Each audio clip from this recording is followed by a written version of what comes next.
So ladies and gentlemen, without a waste of time, like those who recall everybody could resource right about there.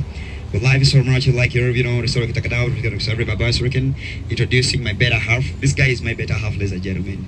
And singing Muchara Wangi. Mbabulira mazimu.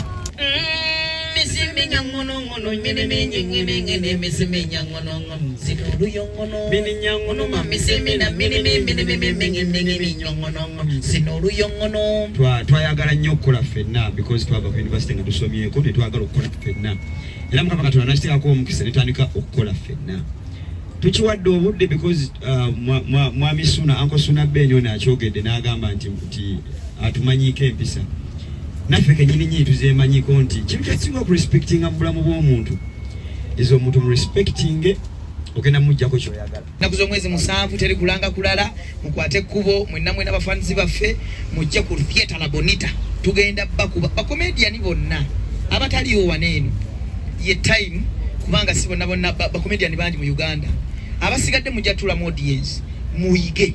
Spark TV mwebali nnyo omulimu ogw'amaanyi gwe mutukoledde bannange mwebali nnyo omulimu ogw'amaanyi gwe mutukoledde.